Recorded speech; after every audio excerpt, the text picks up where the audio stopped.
Jamal Kaboun à Kaboun. Oh, bah tu vas révoquer na IDPS.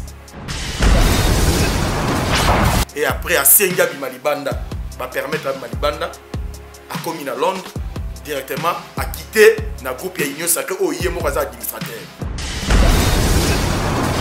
Ma cause na raka ko bela pour ba Malibanda. Na ko pesa exemple là ba José Makila. Ba nani oh comment il s'appelle? Ba Vital Kamere. Ozui nani comment il s'appelle? Azaria Siruberwa. Baza Ebele, Jamal Kaboun dis donc. Dans mon canisi déjà que au commis. Vous comprenez? Et bandel non quitte à moi. Dans la vie, il ne faut jamais penser que tu es arrivé au sommet, au commis à plafond, au commis à cime. Non. Parce que tant que déjà Jean-Marc Kabounda, il y a comme il est tout puissant. Et écoute, bah c'est bah moi comme écoute que Boudé na Fachi. Alors bah mon continent bino ana. Toyoka ba diongo. Tant ya kana nani na oya. Akuti bagarde bah FC mon konza quand il y a na kata salle. Yo yesi maman yo kota suye zate. Parce que na ordre protocolaire il y a préséance. Tant mon konza c'est à koti. Mutu musu so za inférieur na ye ko kota tete. Mais toyoka nga loba. Toyoka ba odio na loba bani. Amo konzina bino amo konzina ngate biso ne toyebi ndenge ni to saki poto komisa esika komi wana ozo comprendre biso akoma ikoloba na moi akoma ki na arrogance moko il est devenu un très grand arrogant permettre nga penana mekambe moko détailler batu makambo DG à SNCS wana ce n'est pas n'importe qui à peine 6 mois 6 mois à Pamba na tête ya SNCS. Mais à ça, il y a une réforme, moko ebele ok. Ezole ke la mokili mobimba. Le monsieur s'appelle Jean-Simon Foutikiakou. Voilà pourquoi la politique ya mokonzi mboka. Alobaki, akotia sou ba DGT ko ozui de mouvement politicien moko boye, botie DG ya entreprise publique moko boye. Non. Il faut payer sa bateau, bazaka na kati ndako. Oyo ba yebi entreprise bien. Voilà pourquoi Fatia a déniché à quelque soit pièce rare. Moi je l'appelle c'est la pièce rare. Il y a SNCS. Ce que t'as là si quoi place bateau babulaï que Fatia beti mabe. Nous avons beta qui bien. Nous avons Fatia za visionnaire ya nyama. Docteur Ratanga ya na politique mongo na émission que ya osaganate. Son na émission na ba siko. Ba agent SNCS, ba travailleur. A matiseli bango salaire à 56%. Muta matiseli ba tout salaire bongo ba agent, a matiseli ba agent qui c'était ba agent ba province nyonso pe tout. Tu imagines muta bongo oyo ba agent bango moko ba obenga ye 3 fois homme. Oui, bien, 3 fois homme. 3 fois homme, homme intelligent avec beaucoup de sagesse. L'homme du changement. Et à la fin, c'est l'homme selon la vision du chef de l'État, Fachi Béton. Papa, tiens, on travaille en SNCS. Azana IGF. Gilles Alingete, Azana DG à SNCS. Donc, Azo veille na eba dépense tout à Salaka. Makambo tout DG à Salaka. Azo tambola na IGF. Gilles Alingeti, inspecteur général, il y a finance. S'il faut dire vrai, hein, tu vas comprendre. Tu vas comprendre le monde entier. Tu vas comprendre. Et ça n'a pas passé. Il y a un son qui soupçonne que Fachi a un visionnaire. Inspection générale des finances Oyo et Zala Bandakala. Et Salema, le 15 septembre 1987. La sur date. Inspection générale des finances. Et Salema le 15 septembre 1987. Depuis mon bout à Salara Yango. Si tout le monde a mon bout comme un musée Kabila Moana. Et ça a un impact moroté. Impact à ta mouquette. Pour les gens qui est étouffé.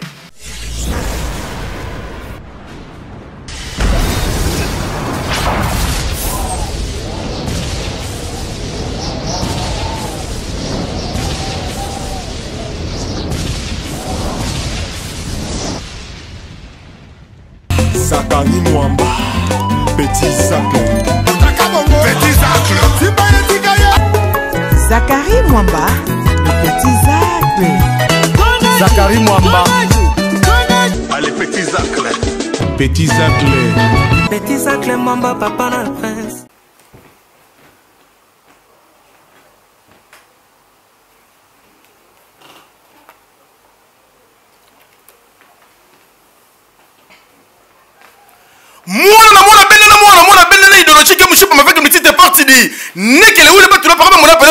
Salut à toutes et à tous, très chers fidèles internautes. Bienvenue dans votre nouvelle chaîne Toumba Toumba TV officielle de votre Zakari Mwamba 7M, le général de la presse internationale. Baki Selanga Mona Papa SKKD. Bana Papa Simo Kimbangu Kianga Nibola Mukabino. Tout bon, ça la yako telema. Pour Yabino Yango et Bandi. Toumba Toumba TV officielle, celle et l'unique chaîne où Moupé Pasika. Na 2022, merci d'avoir tout basé par pied à travers le monde. Oh, vous allez continuer toujours comme ça la confiance. Na chaîne Abino Toumba Toumba TV officielle. Ah, ouais, tant que ça, hôtel émission. Likez, s'abonner, non s'abonner. Merci beaucoup. Yabino Yango Toumba Toumba TV officiel encore et toujours. Oyezana pour former Bino. Na ba caractère socio-politique, culture, sport, pourquoi pas votre divertissement. Les autres Toumba nani ngaye. Bobo ngama bobu ngai. DG SN ça la ko la mukadi. To retumba lelo parce que a komi ko ça a engagé batou de n'importe qui. A engagé ka n'importe qui. Lelo to retumba DG ya SN 16 awa. Balobi Toumba Toumba TV officiel et ça on a pour la divertir bino na ba caractère nyoso awa ndebo kokuta to Toumba na Nina Gilles Ngandola mona mongala ya solo oyo pe asa ko fêter 10e anniversaire na ye depuis aya awa na linga facile journal télévisé Impact Pays idéologie ya yemoko honorable Zakari Baba Sechuku Mambila l'enzuluka be babi de Pierre Angulaire balobi deux fois yo yebi toujours masolo c'est lui qui a vu le fils a vu le père. Merci beaucoup à mon sponsor officiel, Papa Charles Blaise Mafuta. Les vendeurs de Rennes présents de l'association qui s'est de Bretagne. Balobi pire, Fatih Beto Moukouatombolo pire, petit Denguez.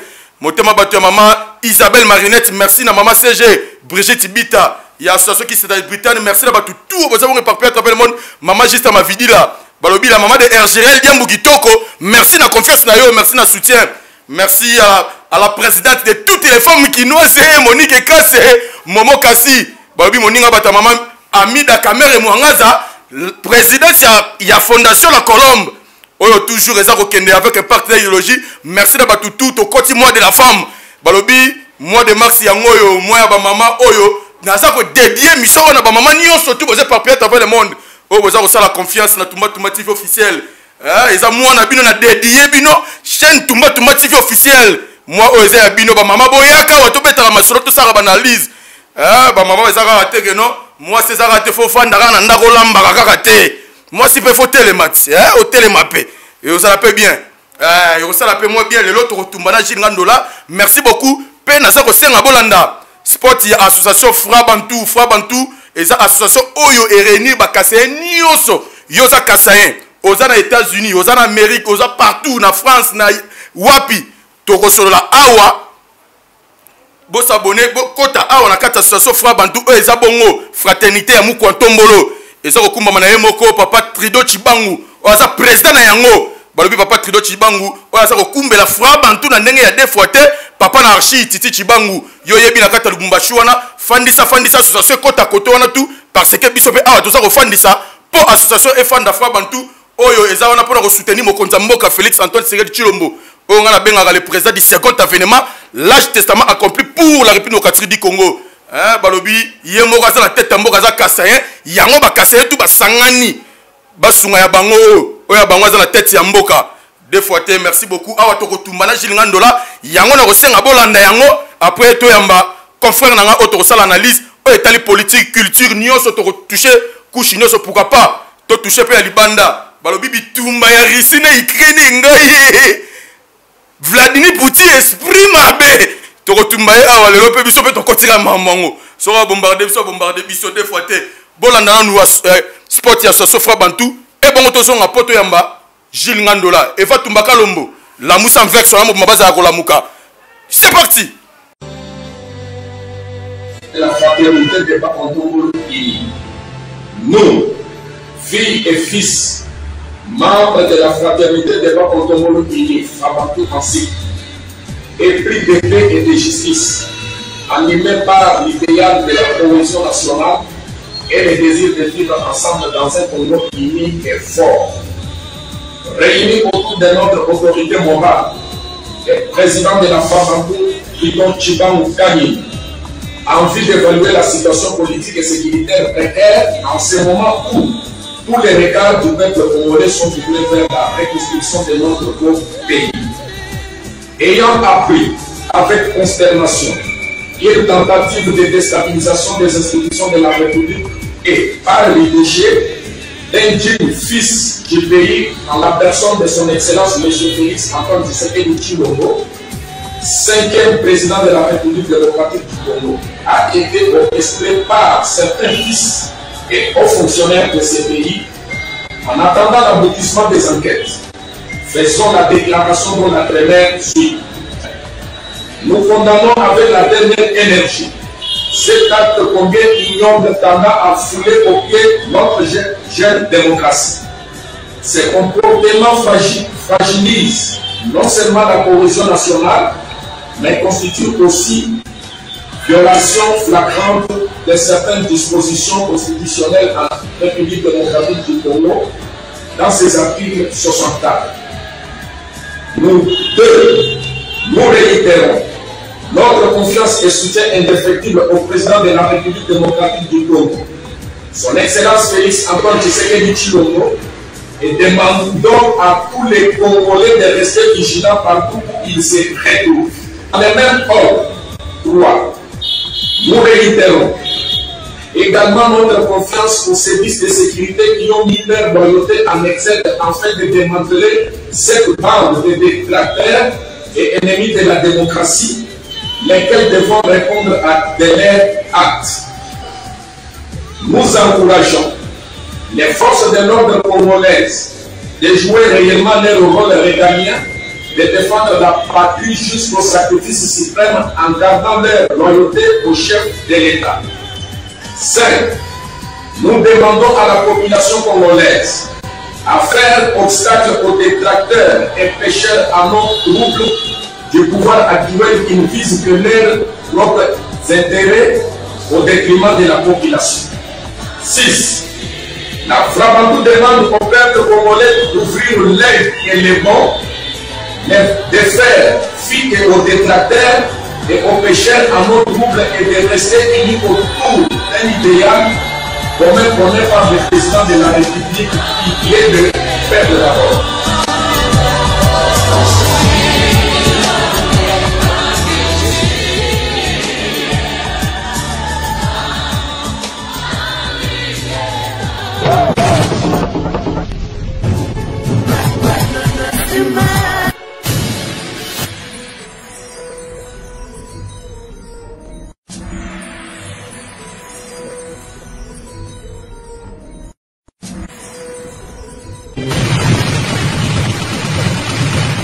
Merci, nous sommes de retour sur ce plateau.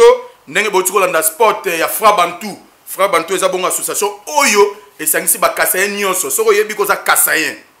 Contactez pour s'adhérer na kata FABANTU. Merci beaucoup na Guy Maseba, Mukulu Pakasi, Guy Maseba wani. Babi Mukulu Pakasi, merci beaucoup pour notre soutien. Merci na maman Emeka Grave, Babi femme conteneur. Pourquoi pas papa Guillaume Matondo, Balobi l'homme à portable. Motema bata maman Nina Bamona Oboza toujours wano foué moulin. Pour nous soutenir Tumba TV officiel. Merci na Clotilde Bondo, Babi plafond de Rennes. Des fois pourquoi pas hein Kulutu boku la rachuke lomboto. Oh boza toujours wana boza ko soutenir bisoto. Ça bon on a invité nanga Gilles Ngandola o yazali bongo collègue, confrère, journaliste awana lingala facile.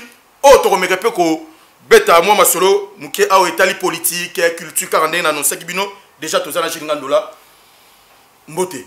Ouais, mbote donc Zakari Mwamba mbote na ba internet nyonso tout donc ba fidèle donc il y a Tumba TV officiel donc tozana bino lelo tozana bino voilà on est là vraiment Gilles Ngandola mona mungala solo o pena ba mona rona lingala facile pena yo ouais o ba mona wana o ba mona ratongo midi poko na ba télévision par-ci par-là lelo toza awa objectif eza moko to Tumba to panza to pesa ba to matière o ba to nano. Merci beaucoup. Et déjà combien d'années vous salue déjà na journal télévisé Lingala facile auprès honorable Besaré Babassu? Ouais, en tout cas c'est une belle question. Naya Lingala Facile, un certain jeudi, qui le 10 avril 2012. Donc, je pense que cette année, 2022, on a ici 10 ans, surtout comme le 10 avril 2022, on a ici 10 ans dans Lingala Facile. Alors, comme on a toujours dit, 10 ans, ça s'est fait. Donc, certainement qu'il y aura une petite réception entre nous, confrères journalistes. Il y a moi, J, moi, gâteau, moi, champagne, moi, nini, moi. Et ça va bien pendant 10 ans. 10 ans de fidélité, donc auprès à Honorable Zacle, ce qui n'est pas facile pour les autres. Donc voilà. Biso to persister, donc to les pénades mine, to les pénades dans, to vandi malgré les vents et marées. Mais on a tenu bon et voilà, jusqu'à présent on est là. Merci beaucoup Tozali. Torozon a pour développer nini ba festivité à 10e anniversaire na yo awa na kati ya journée TV ngala fa. Surtout sur la moquette de libanda moké parce que tout ça va journée c'est fou bateau puis ba Hollanda biso ba zaper partout à travers le monde. O ba ça na pe biso confiance ba yeba rapé ba blog musu soupé autour ba Ukraine na Russie. Bit ces nini, gebazo ou la nini. Et que journaliste c'est vous appelez ou c'est documentaire appelé. Par rapport à cette question, au moins il est là oyo mokili mobimba ba yebike toza na guerre moko ya munene oyo ezali Russie ezobundisa Ukraine. Babengi yango invasion mais ye moko Poutine azolinga te babenga yango invasion. Asengi ba journaliste ya pays na ye mobimba ya Russie babenga balukela yango terme mosusu ma invasion te. Invasion te. Voilà selon ye. Vous comprenez mais na miso ya communauté internationale eza invasion parce que au côté les pays mosusu na volonté à pays wana te. Si. Au côté les obundisa ye menacer ye na volonté na yete akana kité. Donc voilà. C'est ça l'invasion. Vous comprenez? Donc, pour une petite histoire, on s'est documenté. Au moins, Poutine, le lobo a comme Kobanga, Ndenge, Ukraine, Américain, va se parrainer Bango. Vous comprenez? Mais oui. Chez parce lui, que il se prend comme si il a touché déjà Ukraine. Oui. A touché automatiquement États-Unis d'Amérique. Azo touché mbalamoko ba occidentaux. Si. On se comprend parce qu'il y a que Ukraine le corps a comme pays indépendant.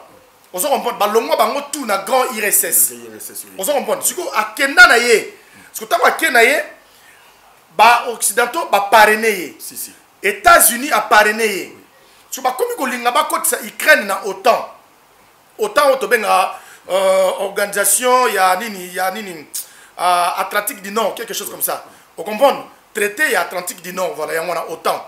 Vous comprenez? Si le cola, Russie, a senti déjà que les États-Unis, il y a Ukraine, il y a autant. Et puis, il y a base moko ya autant ou en Ukraine. Mbalamoko y a à se sentir en insécurité. Vous comprenez? Mbalamoko Poutine a se sentir en insécurité. À mon avis, il faut abondissa Ukraine pour États-Unis donc mbalamongo amoni ya vie na comme danger. Alors ba bundisa ye pourvu que ba déstabiliser ba plan surtout wana ba États-Unis elingi ça contre eux. Et puis alors ba ki ba kotisa kutu ata Ukraine na autanté. Aboya ki catégoriquement Poutine. Dans lingi ba pays nyonso ba utaki na IRSS. O ba longa ba comme ba pays indépendant ba Biélorussie, ba pays belé wana. On te comprend? Ba tikala kaka bongo yemoko kaka nde Russie azana autant. Vous comprenez? Le quoi monisco ba ninga misu ba ça ba démarche ba kota pena autant.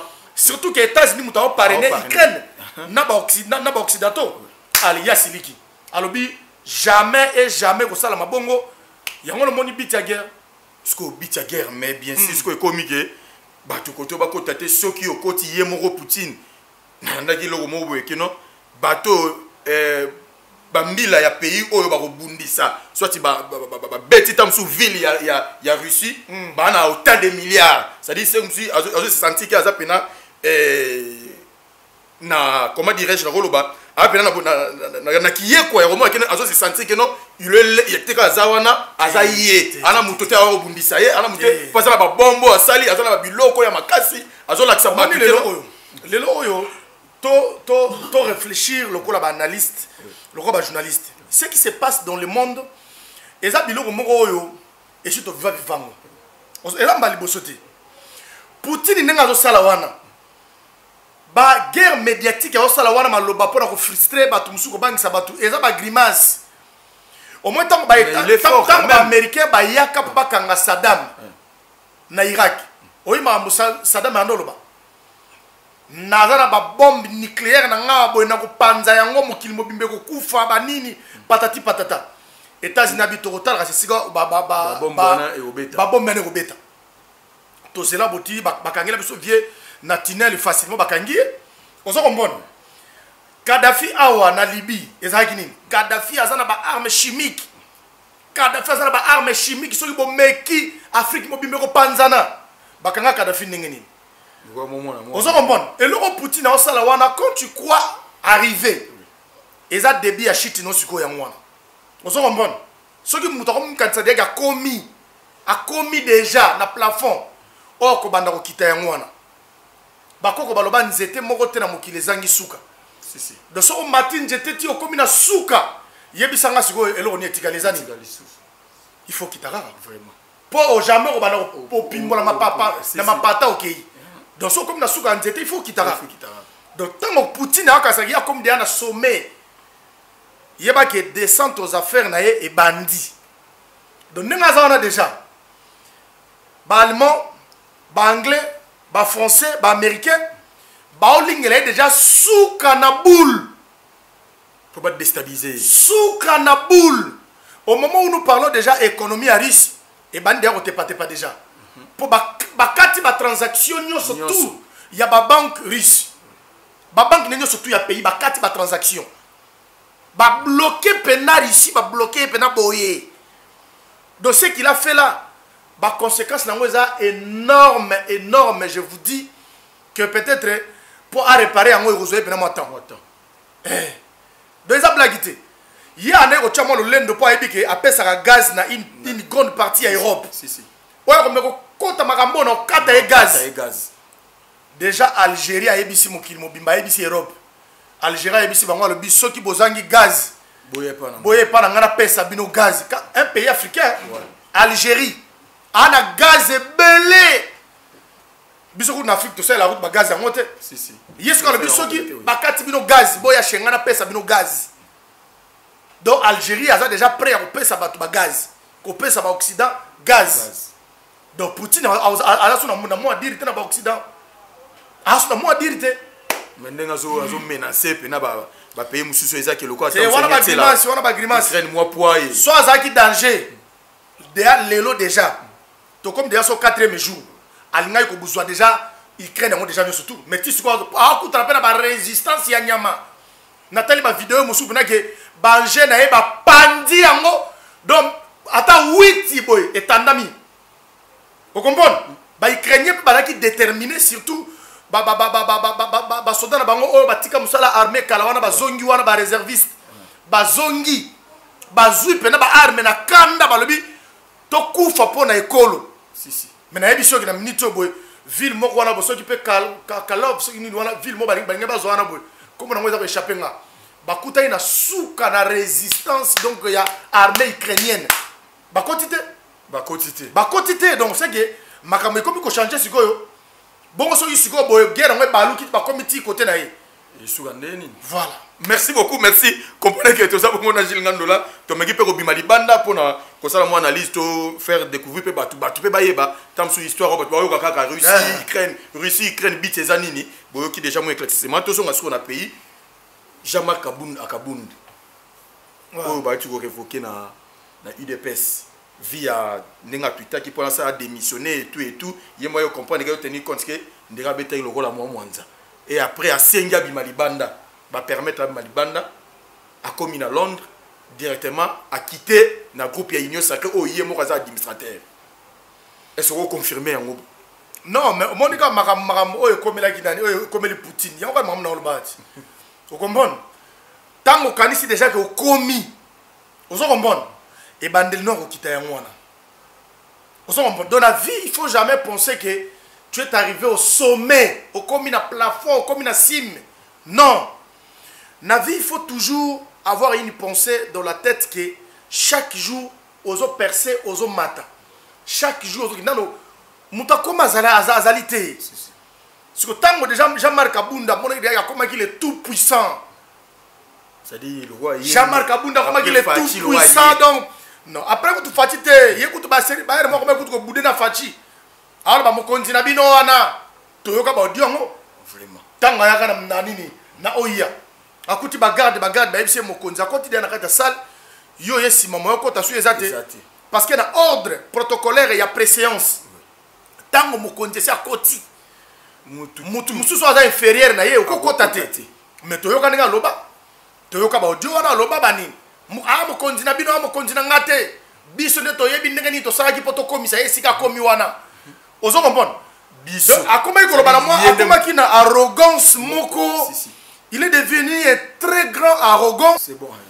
Voilà, je disais que ezelo wa sikate o comprendre ezaki ba konzi na biso to yebi wana ba kosa na kaka ko bela po ba bima libanda na ko pesa ba exemple là ba José Makila ba nani comment il s'appelle ba Vital Kamere Ozui nani comment il s'appelle Azaria Siruberwa baza ebele Jean-Marc Kabundi donc ils sont nombreux oyo Alexis bango tout ba kosa kaka nazo bela na quelque chose ba so médico libanda Voilà sur la longue mais ceux qui a pouvoir ba bela kati so ba na pouvoir baza nzoto makasi mais côté ka na makala na prison ya makala ka moi quelque temps au mona kaka oh na bela ka maladie ya makolo na bela ka maladie ya pandi ya foie nini bona ebimi mozo mbona donc ti au moni wana ke yo Jean-Marc Kabundi abimi na groupe WhatsApp ya Union Sacrée eze loko ya planifié que bana kala ke so kana bimi mboko na ke na longo na ngana mamna bango banini c'est ça dit na bo abimi ne pour libéla ke ça non et ben pas yebo ka ebi na session en mars ndenge zo banda session en mars na assemblée nationale au fan de la ba kolongola e facilement ba ko essayer donc voilà pour dire ça mbate yango déjà miki medi déjà yango déjà yemo déjà mi longole aibi pas ça sur na moi dire te na Union Sacrée o lo bana na yoka non yo kesusu voilà merci beaucoup toke côté à DG ya SNCS DG SNCS azo engagé batu nengi alingi et tout batu ba ko déplorer il y a certains confrères journalistes un peu mususu oh baza toujours wana ko télé moto et tout est-ce que déjà ça a droit ya ko engager mutu na compagnie à l'état la société de SNCS? En tout cas, c'est une bonne question, petit Zach, parce que mon logo va te belé tout ça batu. Permettre de me détailler batu marambo. DG à SNCS wana, ce n'est pas n'importe qui. Le monsieur s'appelle Jean-Simon Foutikiakou. C'est un docteur. Docteur oya sala parcours naie, un parcours élogié. Vous comprenez? Aba na hôpital à SNCS oya za rama tonge wana muta komisa ngo bien kitoko bongo. Docteur wana. Batinda ki seri moko na ba Congo azali kuna na ba Congo amatisa SNCS ya ba Congo et mati bato bafuta maka bien makambo tout bien voilà pourquoi na politique ya mokonzi ya mboka alobaki akotia so ba DGT go ozui de mutumo politicien moko boye botie DG ya entreprise publique moko boye non il faut pas ça bato bazaka na kati ya ndako oyo ba yebi entreprise bien. Voilà pourquoi Fatia a déniché à quelque soit pièce rare. Moi je l'appelle, c'est la pièce rare. Il y a SNCS. Baké Moutouma a un docteur, mais l'hôpital à SNCS bazuneye. Yo zala déjà.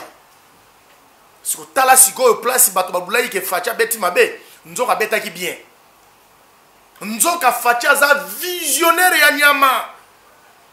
Docteur Ratanga ya na politique mongo na ebisio ke ya osaranate. Son na ebisio na ba siko. Ba agent SNCS, ba travailleur. A matiseli bango salaire à 56%. Soko zwara mususu 1 million de francs. Soko zwara 800 ozwara $800 na minute okomo futama ba 1000 je crois ba 1400 ba 1500. Est-ce que vous comprenez? Dollars. Parce que muta matière ba tout salaire bongo ba agent a matière ba agent qui c'était ba agent ba province union so tout. SNCS sur toute l'étendue. Ba salaire mati ba passionné. O ici de otika musala mais au banda ko contribuer to banda au sala. En matière bango salaire à 54%. Il y a ba retraité. Oh ba retraité. Ba retraité. Vous comprenez? Parce que imaginez mutu bongo oyo ba agent bango moko ba obenga ye 3 fois homme. Oui bien la 3 fois homme. 3 fois homme elingolo ba homme intelligent avec beaucoup de sagesse, l'homme du changement et à la fin c'est l'homme selon la vision du chef de l'État Fachi Béton. Yewana donc Jassimon Foutikiakou, DG à SNCS. À peine 6 mois. 6 mois à Pamba na tête à SNCS. Mais à ça, il y a une réforme, moko est belé, ok. Et zo leke la mokil mobimba. Pour une petite histoire. Bato panta basango wana banini. Oh, DG à SNCS. Azo sala soki nini, y aura le solo. Pour biso toi ba journaliste d'investigation, to kota na masoto luka luka na makambo. Déjà Jonathan a commis na tête à SNCS. Abandi kota la chaque direction ko landela dossier moko moko ye ba koto e fonctionnaire koto za ndeni. Aye ko kuta ba dossier moko ba contrat. Il y a un certain monsieur Gauthier Sey, confrère journaliste na biso. Gauthier Sey moko boy abendara 6 000 par mois. 6 000 par mois. Pour la vulgarisation, il y a SNCS. Yoka, abendara 6 000 wana sous prétexte journal na emoko so epeni na eloko ne moko wana nini wana ba internet. Et puis abendi musu pour na bosolo na politique, musu abendi yango pour na ba canal kin. Tout ça là 6 mois, abenda yango chaque mois 6 mois. Et puis abanda rien. Rien. Ya yemoko. Abenda siko a créé ba rubrique wana pour gonfler ka montant. Mais ça balar na yemoko. Siko yo tango ane obenda ngo bongo, ane obenda ngo pendant des années oh kiazalaki nanani comment il s'appelle? Oh maman na biso Agnès Mwadi. Agnès Mwadi. Ye mutu apesa ki ba faveur wana azo benda 6 000 par mois. Tango déjà yé. Atali, qu'est-ce que nous pouvons faire? Il faut d'abord tokanga biloko oyo zo bimisa mbongo inutilement. Si. Musala ngo peto monate et de li mbongo ya l'état inutilement tokanga parce que déjà na zama yele ya nyama mutoko saote. Azo travailler na vision ya Fachi tout en respectant mibeko ya mboka. Ayebi ke IGF wazali. Ayebi ke ministre de titel na ya zali. Donc akut na droit ya RRT. Ozo comprendre? A boucher ba trou wana ba mbongo wana. Et puis t'as combien? Il faut qu'on se le dise. A futa mista wana Gauthier Sey 3 mois. Exactement que a kotika boya kati yangote. A futi dans 3 mois. A futa pena mois liboso a futi. Deuxième mois a futi. Troisième mois a futi. Ba bengi siko mista. Mais mbongo ba pesa mbongo pena eza rapport ni. Pour musala ngo peto mona te. Ah ni ko beta munoko wana ba ebisete. Ba contrat nyonso ezalaki awa. To suspendre on a to revoir ba contrat nyonso et puis to banda ko fixer ba modalité par rapport ya contrat auto signé à Sika. On se comprend. Et là que ba bengana ki ba biska to annuler yango poto revoir ba contrat nyonso. Mr wana yo ebigara ba to enquête alegi na TV. A facha mabe akumule kana ba télévision kokosa na o ba enlevenga yo mutu ba enlever le ba ke ba tikyo na échanger. Bongo, il y a des organes qui sont dans la politique et tout et consort. Bah, les comptes dans les moko, il y a pas un damelar na ye. So bango ba yo ki ango ba répliquer te ba revendiquer te. Est-ce bango ba revendiquer, bango ba yebi que ba concerné te ba revendiquer nani. Ba ça concerné te ba revendiquer nani. Là il y a ministre sali copie na ye, atie ba chaîne belé pour evim bisara moi li solo. Après aller ba futa. Les gars qui n'a repartager les pe ba chaîne. Oh! Tango déjà yo li mbongo ndenge na 6 millions d'euros par mois. Agent mususu là ba futaye na SNCS c'est insuffisant. Parce que déjà yé atali que il faut to kata no ba mbongo yebi ma inutilement to favoriser bato bazo sala musala. Na ba retraité oyo ba futa ba mbongo na bango tant bazali ko sala musala na bango. Ozo comprendre ceci. Lelo ba sala soute il faut quand même pas bénéficier na mbongo wana. A futi a matiseli bango ba salaire. Yo siko mutu moko ozoboya DG à SNCS mais ba agent tout ya SNCS ba o sepela bango na mabota na bango na koya na DG wana yebisanga siko bato ba pona nani carrément. Alors par rapport ya ba lokuta ya ba confrère na biso journaliste aki ko sangisa na ba député mususu o ya nzala o ba lukaka cop ba po ba kota po ba bimela DG o bo DG poto bomelo moto lukela biso ya tamo 50 000 poto mamoto tika déjà le bibo ke na ngone bo ke na ngwana muta mayele aza muta liboma te et puis makambo osala tellement eza makambo eza clair moi ya coopérer na bino ezate on se comprend siko Mr wana Gauthier Sey ina sangisi moi moi journaliste moko boye na moi député moko boye a cop mo so botenga pona cop oyo mbonge kobima te ndeko loba no ndeko lingi ganga mata likolo kita bambala na mabele kota na mai ti otika yo moko DG ya CNCS a kobimiselo mbongo te po ye moko aza maboko pembe attends papa tu as travaillé na CNCS azana IGF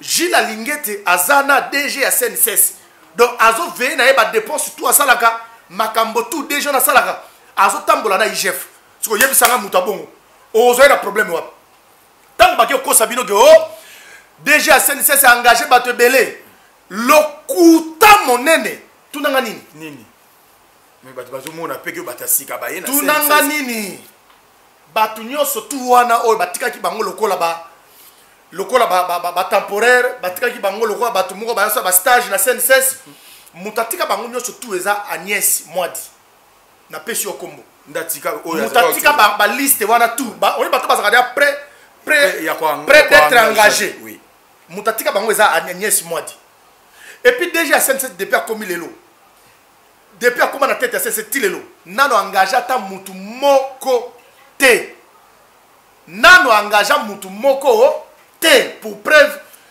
ba ke na CNCS ba luka lettre et engagement ata ya mutu moko oyo ba engagé pendant période ya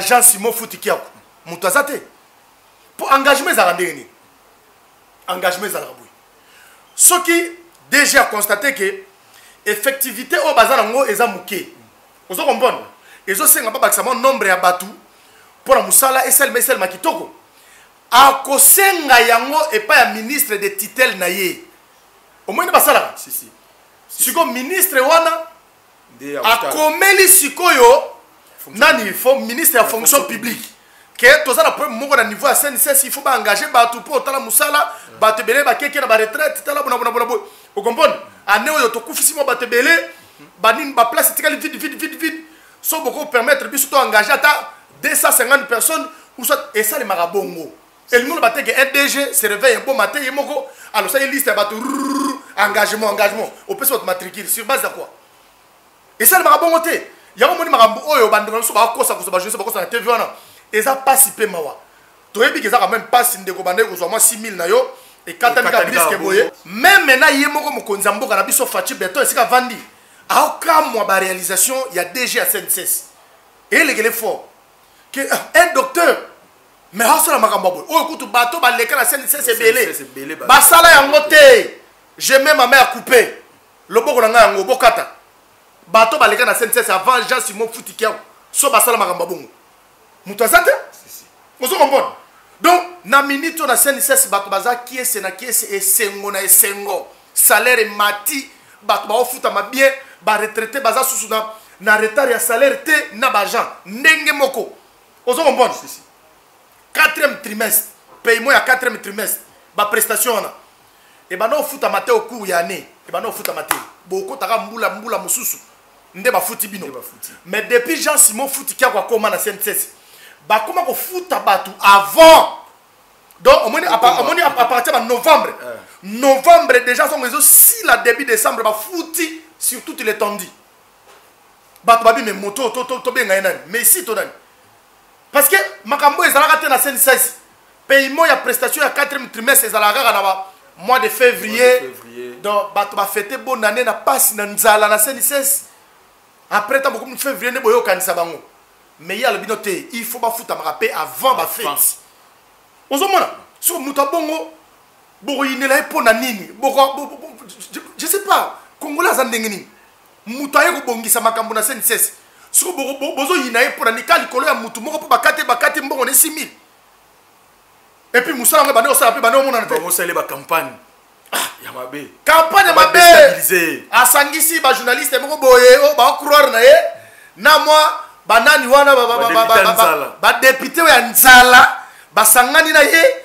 DG à CNCS wana aza ko engager bato bingager yango na ebisio je mets ma main à couper bola kisanga mutu moko oyo Jean Simon Foutikiako a engagé na CNCS pendant période oyo a commis na tête ya CNCS au moins que mutazate merci beaucoup Gilles Ngandola oyo tokangi parenthèse ya côté ya DG CNCS toye sikoyo et pas alligator Gilles Alingeti inspecteur général ya finance au lelo kala na période ya ancien président na biso Joseph Kabila Kabange oyo inspection générale ya finance ezalaki vraiment na au top te ko bandaki vraiment ezalaki pena na ezaki bateau de commandement te ya kolandela ba entreprise publique lelo na mandat ya Fachi apesi yango pouvoir lelo Gilles Alingeti aza kokumbela inspection générale de finance à côté ya commission électorale nationale indépendante CENI à côté pe côté STTP pas vérifier mais pesi le quoi moi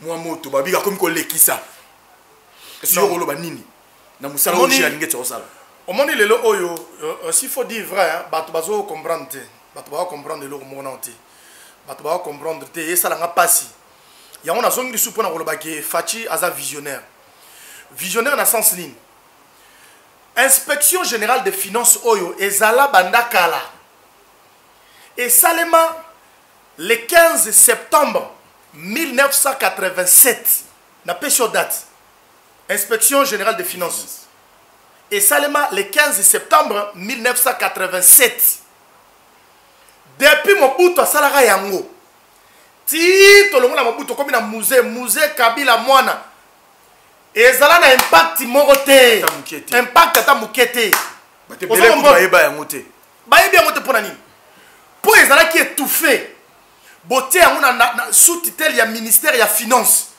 yebisanga sikoyo soki ministre ya finance ye moko azoyiba mbongo ya mboka est-ce que yo inspecteur ya finance yo ocontrôle ministre mpo ministre oza na kati ya ministère na ye voilà yango moi ntango Fachi aye alobi te bango baza étouffé mpo basala mosala bien il faut na récupérer bango bazala na présidence ozomona nde sikoyo esali ke balongoli inspection générale de finance na ministère ya finance batindi yango sikoyo na présidence de la république ce qui a fait que bazoplane maintenant likolo ya bato tout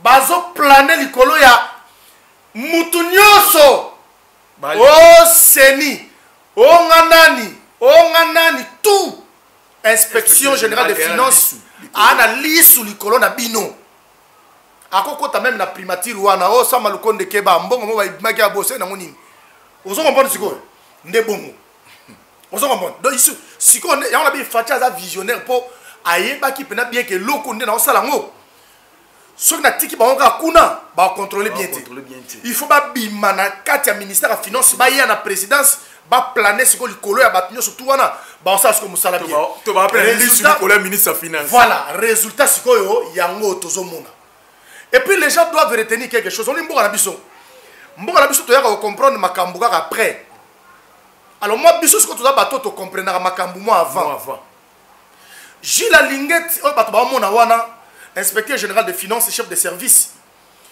baza ba pièce rare moko na yebiso na mokili musu bayaka kaka 3 na siècle moko donc siècle mobimba 100 ans na mboka bozwi bato ndenge wana kaka 3 personnes aza na rigueur moko ya nyama aza complexé te makambo etali kosutukela mbongo oyo koyiba aza kuna te Gilles Alingeti c'est quelqu'un oyo mboka na biso il faut tosepelaka tomilobaka pena ke Dieu merci nzambe merci po opesi biso Gilles Alingeti na mboka oyo il faut tosepela baza ba pièce rare oyo na mboka mosu bamboka ebele eza na Afrique baza kutu na Gilles Alingeti te mutu moko omoni papa po batyo na place wana tika soko lingo kanga moyibi moko ayibaki 6 millions soko ya bambi opena boye mosusu 3 millions na moni mususu otika masolo ovanda kimia mais yaza bongo te petit Zacle aza bongo te je vous dis nazwa chance ya kokutana na ye 2 fois na bureau na ye une fois en public c'est quelqu'un oyo so landi pena ye bien otali pena bien na maloba na ye na makambo osala omona kaka ki aza différent na bato asutukela mbongo te aza ndenge azalaka il est simple ozo comprendre ye kaka mibeko yango azo respect ye kaka mibeko cela veut dire soki yo ozalaka mpona koyibaka mbongo ya mboka yeba okutana okutana Jules Lingete et puis ndenge asala musala ngo ah non tika oyebi na sepe na question batuna ki epa Koffi Olomide ndenge nini bozelaka bato bayibi mbongo bongo boyaka siko bo banda ko sa makele na télévision banini pourquoi bo banda te ne bandele avant mbongo bima alobi voilà nde loko to koma ko sala yango wana mikolo donc bango bakoma ko travailler mbala moko na banque centrale du Congo. Banque centrale a bengi Lingete. To lingi to bimisa 3 millions moko aboye pona mutu tel. Yo lobinin. Bo bimisa 3 millions. Oh, zela to ya wana. Atindi des inspecteurs bo keno bota 3 millions mapona musani. Kasi place ba inga ba kangana ni yango lati. Mutu na biso ya epi yani ya PST. Tony Mwaba. Oh te moi 19 millions moko lingi bima na banque. 19 millions. Babengi Jules Lingete. Ya nini? Oh, papa pesa bateau ba surveiller ki bana ya tenafe puis moi beza. Oh. Bongo 19 millions ba bimisango bo en espèce pourquoi? Pourquoi ba ko futa bateau na système ya bancarisation te. Oui. Oh, te faut bimisanga bo en espèce. Tika na mbongo wana vana, tika mbongo wana vana, tika mona. Wala utatindi et suika la téléphone. Ozomona. Yango moni ke lelo oyo. Et so pas moni que dossier des abiens babimise li mbongo sala ba jeli mbongo wana ti ba Hollande babimise li mais ba Hollande la so mbata so mbongo et sala nini réellement et zo sala nini non en tout cas Jules Lingete place azali IGF nzamba pambola ye parce que mutu aye ko sauver trésor public na biso petits actes ye wana vraiment donc chef de l'état coup de chapeau. Pour ceux qui ont Jules Lingete place à toi, tu as mutu mususu. Alinga zara suka na kopera. Ya ko sakana te ngaka ko vimbi suka na kopera ya nyama. O mutu ebiki na joki 3 millions. Ya neni ni moi millions. Mais ya za bongote. Ndoko nie Hollandeli ete. Ya za bongote. Eza kutu na ba DG musuba ya na bureau ne mutaye boy. Abete biso solo joanat. DG mo ayebe na bimisi bena boy 100 000. Oh mon toi Dieu mon frère. Kolanda ba biloba loba ya ba journaliste wana ya presse te ba kokabola biso c'est nous qui gouvernons hein c'est nous qui sommes au pouvoir kolanda bango te abimisi sikobo na yela ki ope moi 100 000 na yo awa mais la secret oye Jules Lingete ayebise nini ayebisa bino ko bimisa no kutu yango te tika ngo na poche tika mbongo no kana poche abi tika ngo kana poche ezaka na poche ayebisa bi kende na $100 000 wana zonga na ngona entreprise na okuna bakisera ngo bato na ba salaire na bango nie DG po abeta po mi balé na bureau ya Lingete po abimba a poli na soni o bule ke sona memeli muto 100 000 tamsa olenga ozwango Jules Lingete na ba principe moko non nzamba sunga pena muto na ko donc to bomba ye to batela ye pena continuer ko zala pour ceux qui mutande mwana longwe na IGF bache mutu mususu na place na ye so mutango za coopératif et sili to mbo ekufi susu et mona na te merci beaucoup mais dernièrement au sang ça artiste musicien ba comédien et na artiste musicien profane de artiste musicien au chrétien oyo asangisi bango pona kopesa bango message ke ba vulgariser musala oyazo sala ça dit ba panzango na etando na batu ça dit ba mema yango na petit peuple ba vulgariser pena musala o IGF feza au sala pona yo idée wana ya ko benga ba artiste musicien ça bien pour na vulgarisation ya IGF émerger. Ouais, en fait c'est toute une campagne qu'il est en train de faire. Campagne yango eza ki azo toucher ba couche nyonso ya population ya mboka na biso pona ko sensibiliser bango contre la corruption, ba détournement, ba anti-valeur nyonso tout.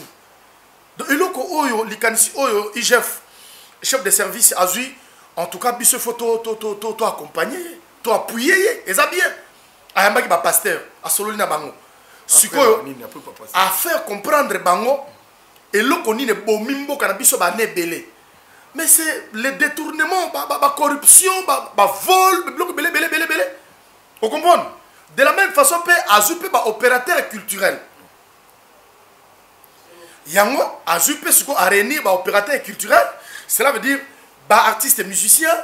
Ezala Yanzambe, Ezala Yamokili, Ezala ba comédien sangisi bango tout pour d'abord à faire comprendre bango et là on est bon mimboka IGF banda ndenge nini et comme le long ndenge nini et soki to tie maele biso tout pour na lutter contre banti valeur wana o nazolo ba corruption ba vol ba bloc ba détournement mbongo ya mboka na biso ekomata économie ya mboka ekomata mboka ba misala ekosalema toza sute go poto to nganzelo bombongo ezate non et puis au tali bien depuis Jules Alingeta bandi ko sala musala na IGF comme numéro 1. Il faut la préciser un peu depuis Kala Azagi na IGF mais Azagi numéro 1 numéro 1 mais depuis banda lokola numéro 1 ya IGF économie ya mboka mati na niveau moko na émission surtout budget ya mboka mati ça c'est bon si na classement mondial parmi ba pays oyo ba tiara wana oyo mametali ba corruption tomati quand même na 1%. Tomati quand même na étagère. C'est bon. Bien sûr que peut-être to kende mais et là déjà ba signaux moko déjà ya malamu. Donc et là ba sala ko yamba musicien.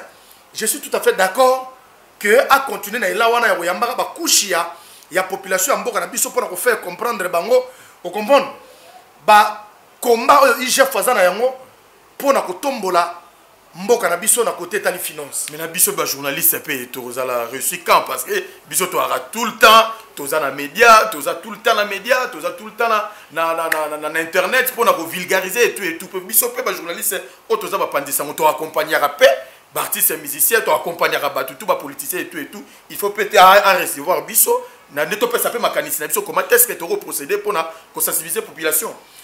Ouais mais ils ont déjà mbela au lobby hein ils ont déjà mbela et comme il déjà hier et comme il est à Yoki donc Azam Mokonzi Azam a un programme belé mais je crois que le coup Azam na étape na no to benya échange citoyen donc ceux qui peut à penser qu'il y a un journaliste il vous allez bien parce que les journalistes ba les karamingi na TV ko les kakutu ba comédien si aux hommes les comédien ba comédien monsieur na mona ke belé wana ba les karaba pe sur na TV te ba ça rappelle sur ba sketch te aux hommes comprendre mais il s'appelle seulement des comédiens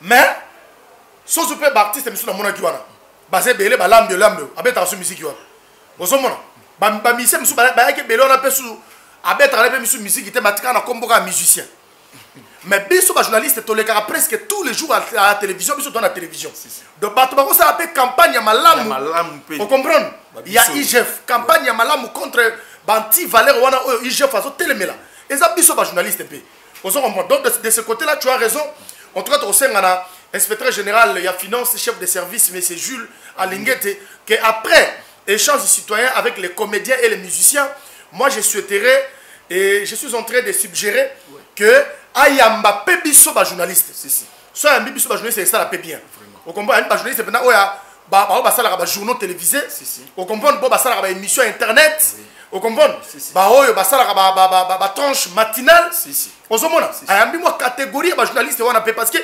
biso nde to lekaka tous les jours na télévision ozomona par rapport na batu monsieur belé wana ici je ne suis pas en train de minimiser les artistes et musiciens ou soit de minimiser les comédiens non mais je dis par rapport à apport oh biso ba journaliste to ko pesa sensibiliser na oyo mi ba musicien mususu na ba comédien misusu ba ko ko pesa pour mususu mona eso tunie pièce ya suka oyo o joueur na théâtre ezamu konini ayebi sute pour ça le théâtre tellement kala mais le ba benga ba comédien yé payé ozomona mais oh biso ba journaliste nous on est là tous les jours à la télévision vous comprenez tout ça la musala donc inspecteur général des finances chef de service avec tous les respects que moi je vous dois je vous demande que oyamba pe biso et vous allez malamu mingi oyambi pe ba journaliste osola na biso oyoka pe biso et biso pe tozwa engagement ndenge bandeko bazwa ki pe ya ko accompagner vision no wana ya tolobela rango tous les jours na télévision ya ko telemela ba anti valeur oyezo bo mamboka na biso. Voilà, merci beaucoup, merci Tokomi pratiquement na suka ya traité na biso et to clôturer pour na ba festivité il y a 10e anniversaire na yo awa aussi un journal télévisé à Lingala facile on a ébiqué déjà ba number 1 babi 001 number 1 yemo ya besika zali et ba te belé pena ba prêter main forte pour na yango et pour vraiment soirée wana il est vraiment autant couleur pour yoyebi cause la 10 ans fidélité auprès ya mutu eza lipanangu baté to zalaki pena ba collègue yo mususu o pe bakenda batika biso to liaka linu to za toujours auprès honorable Zakaria Babaswe batuni nyo relancer appel o pe bakoko ya comme partenaire o ba prêter pe main forte pour na 10e anniversaire na yo awa na lingala facile le kama bien. Ouais, merci beaucoup petit Zach na sepeli parce que ça point où ils ont tourné dans la moto presque tous les jours. Parce que le 10 avril, c'est pour bientôt là. Si. Donc, dans un mois et demi.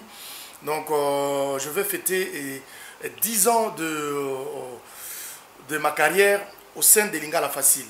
Donc, voilà. Parce que si on a compté, Bamboula Nyos na sali de 2002, Tilelo, ça fait faire déjà 20 ans. Mais rien que pour Lingala Facile, donc ça fait 10 ans. Voilà pourquoi je voudrais quand même que tout mes camarades se pélango entre biso ba confrères. Tout ce pelango na bandeko tout na bango banini. Alors pour aller un peu plus vite, to yebani quand même na mboko, to yebani na mboka oyo, vous comprenez, to yebani na mboka oyo, tout ça na batoloko là ba maître bienvenu Bumbu. Hein, o nga nazali coordonnateur ya Marambetali presse et médias, il y a parti politique na biso na betela ratolo ACCM. Hein, donc action concrète pour les changements Makanisi Sika. Maître bienvenu Boumwe, donc que je salue donc mon président. Il faut le banger tout haut. Pour moi, parti politique na bango vraiment. Ngai parti politique na ngai ngwana ACCMS action concrète pour les changements Makanisi Sika. Mon président national s'appelle Maître bienvenu Boumwe. On a toujours l'homme à la peau sans hydroquinone. Donc yé pena azali a petit na poids na cadre ya 10e anniversaire ya nangai au sein ya Lingala Facile. Donc on a eu bien. Maître Chris Siroba Kumbape. Maître Chris, écoute, n'en parlons pas parce que on a zali, on a zamu tunabiso donc il y a Kati, parce que équipe Mobimba il y a 135, barozala awa, donc on a 4 le pan RTNCD sika Lingala Facile les amis, torozala wana toro fêter, toro bina, toro lia, toro mela, toro kabula, mais logo yobiga nenge zalaga. Maître Chris a oti kangate ma mbezo la pena bien ocha ngape poids vraiment pour na mona cha ra petit sac le poids so te acha Maître Chris acha mingi ga petit sac mais ngape na senga ta pour mbala liboso Maître Chris c'est le bakumba vraiment ngana sengi pour mbala liboso donc je pense que vous êtes conscient que mbala liboso ngana senga yango Bah Olivier Kabangu Ligue des jeunes commis Badiki Kalonji. Voilà pour te ressemble directeur financier. Donc vraiment Christophe Tondo Bayo qui est commis. Voilà donc vraiment tout bo tchatchanga ma pour moi nini webika balba ke koni moko et là mba pena donc nzunga badite. Si. Koni moko yo la nzunga badi ningini. Et senga mo ba koni kota koto koti yo bosangisi et salimo eloko monte peli donc ma badi toki. Ya on a senga Maître Chris achanga pe poa ngana mutu na ya achanga pe poa et on sala bien pour fêter za la pene vimba masole vanda na bosanité donc 001 number 1 tsunami number 1 tsunami number 1 donc le très puissant plus que la puissance hein balobi Cédric de Tokyo number 1 balobi plafond ya masolo yewana Cédric de Tokyo bon donc babi dans la 10e anniversaire na nga carrière na Lingala Facile en tout cas yebu dans zangate vraiment maman na biso Laetitia Kielende pour que balobi na commune Lingwala neto okena ba élection muto acha libaya na commune Lingwala te et commune Lingwala kutu komera acha libaya te parce que Laetitia Kielende aza déjà maman Laetitia Kielende aza wana on ba benga la grande dame de Lingwala mère Pazali et puis na cadre ya 10e anniversaire na nga donc na Lingala Facile yemoko le très puissant plus que la puissance number 1 001 tsunami number 1 achanga pe poids pour fêter ça la pena moi bien hein achanga pe moi poids pour talaka muto pour moni yepena la number 1 ya solo number 1 vous comprenez? Mon tokenaki anniversaire chez yo ça raté.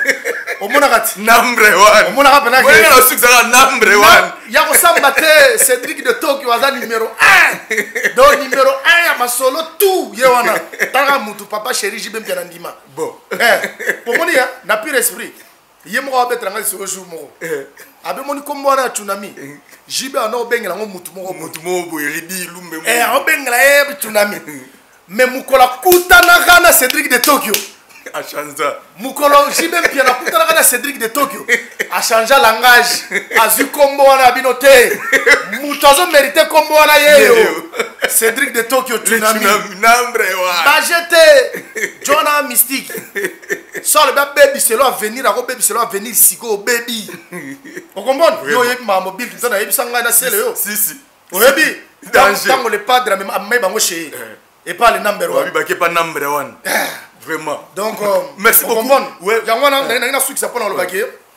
Le number one, on tient un poids. On a beau sanité sous donc. Jésus de nuances, le padre. Motoyambo. Naïbi yo tient un poids. Pour ressemble à la dynastie. Motema polele. Les seuls musiciens où soit Kabeli Mutumbongo à l'obaratin, à Tchama Makeleti. Sona Kabila Batumbongo. Ayebani, bato baza soit Kabi, oh, na pesa Mutuboy. Na pesa Mutuboy.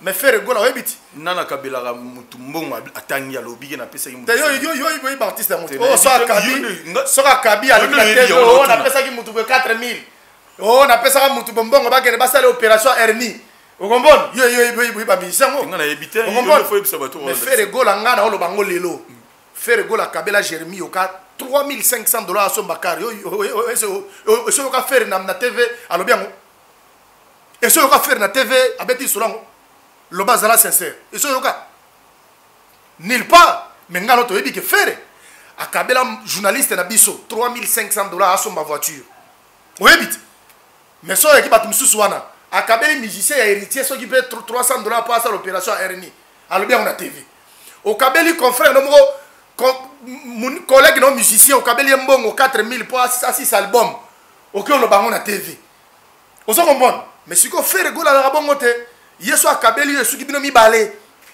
ya on abi le padre yo yebi ya osambeza te nzambe ya bayembi moto aliboso vous comprenez moto tango yemba franc congolais azaka na âge nini et puis bango bazaka wapi tango yo yemba franc congolais voilà pourquoi nazo loba awa le padre akota masolo na nga ya 10 ans ya carrière na nga na lingala facile faire gola akota ngo o mona ke oleka bien pour le padre. Donc, merci beaucoup, petit Zach. Merci beaucoup. Naïbi qui est déjà, ma solo, ça déjà bien pour que Maître Chris, le roi, il y a Rosala, monter ma peine, ça a kita. Si, si. Monter mes kiti, ma casse, mingi, donc on a fait simbot, on a battu tout. Il faut faire ça rapidement. On va quitter le policier du peuple. Général Elvis Nawesh Palanga. On va quitter après 2 ans et demi. On va toujours au Kende, dans haute cour militaire pour nous samba vie en dengue. Ma costela est que aboma policier na champ de tir esika basara ba exercice na bango et avant-hier ba kita ki ce que rôle ba nini na les policiers du peuple. Non, pour nga na pamboli ga nzambe na pamboli nzambe parce que eza fruit il y a jalousie de l'autre côté et de l'honnêteté. Pourquoi je dis ça? Eza que batu moko boybo ba sepela kate na ndenge asala mbali ki asala musane kitoko. Il faut qu'on se le dise. Général Elvis, c'est le seul policier qui a un contact permanent dans la population. Et la population est mingi. Le cas là, c'est que Joe Ali Razoya n'a pas de ticket. Mokonzambo a pêché rapidement. Vous comprenez? A matissé à niveau mokoboy. Nde ba lukele ba bitumba lo kuta wana ba nini wa bomi mutu ba nini.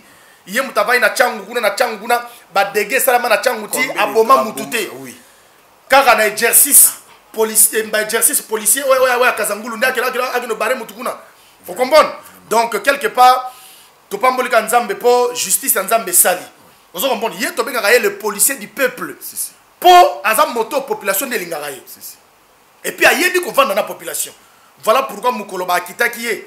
Au monde kin mumeningana ki. Et sengo donc, et sengo ya nyama. Ba kofi lo midi ba bengi, ba na kura bengi nzambe merci, ba tout ba sepela. Poison nzambe. Vous comprenez? Général Elvis Azar Motoyo asala batu mabete. Mais ça la batu mususu bali ba kangayeka général mususu. So bali ba kangayeka lelo. Au moins na batu ba okende ko surcharger na ba plainte na ba dossier mususu belé. Pour azala ba bete tellement belé. Mais il est tellement depuis azali na justice. Ata dossier monsieur Trali ko bakisa mezati. Ti ba quitter 2 ans. Omoni? C'est ça, tant que muto otamula malam.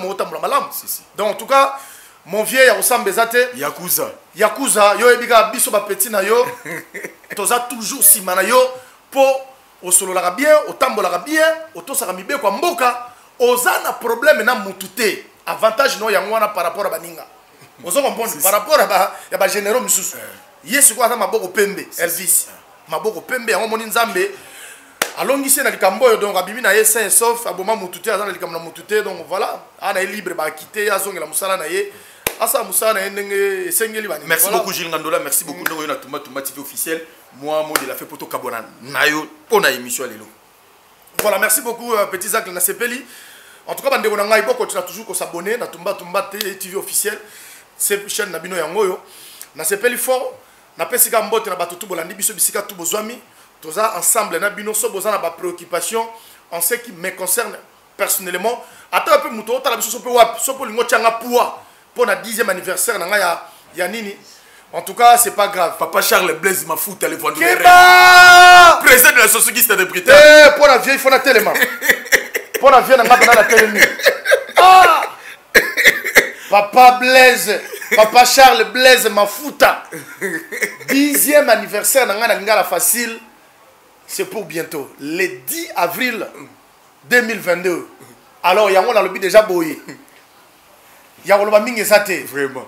Numéro yango 09 99 131 004. Je reprends 09 99 131 004. Donc ce robenga o tchenga pe poids et au sala bien parce que mon colongo yo mo na image ndenge et les gars awa na télévision.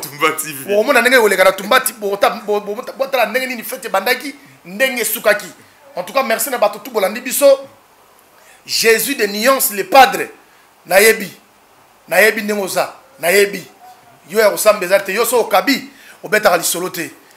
Bato ba so ba kabi ba beti ba masolo to yebi bango. Merci beaucoup. Ya moni mo eto tanga bango ezate bani donc. Merci beaucoup mon chéri. Soka kabi aleki na TV kuto na kabela ke 4000. Tala ndenga komi Merci beaucoup. Merci beaucoup. Akabela mise héritier watanabe soki pe $300 à pamba. $300 ya pamba. Alobi oh mise mo ya kiabo azana premier ya Ernie na pesa embongo mise ya groupe mo. Monsieur Bakaba watise mise Monsieur Bakaba. Yozo minimiser 300 ba pesa imutu. Tena yebi jibem piana kabaka. Jésus de nuance le padre akaba. Yo ebi combien de fois yaka awa na ndia yo ebi combien de fois soka na ndia ya boso moninga kaka na sengite na senga rapete momona ka Gilles omona ka yemo ye atiki yeso akabia lo bagate le padre moto ayambo. Merci beaucoup. Voilà ressemble à merci de votre tout pour la émission. Merci, c'était Gilles Ngandola confrère journaliste na katia journal télévisé ngala facile azo fêter bon 10e anniversaire na awa Pemene honorable Zakebo Babaswe na journal télévisé Lingala facile au déjà très bientôt bo banda ko mona sous ces zones apena na moi visibilité na moi libanda pour na bino pe boye bara ndeni makamozolo ga na mboko na biso. Merci beaucoup na Francisca Balenda balobi patron ya Balenda TV vraiment les couples de la presse kalaming te biso na lora innocent na rebo quoi tout ça wana. Merci na batutu, merci derrière la caméra c'était Vincent Onokama. Merci na batutu motema batu ya Jordan Kama papa na Winner Onokama. Merci na batutu bolandi biso. Merci, continuez. Vous vous abonnez massivement à Tumba TV officiel de les vôtres Zachary Mombazet M, le général de la presse internationale. Boyebika moi na papa SKK. Portez-vous bien. C'est parti.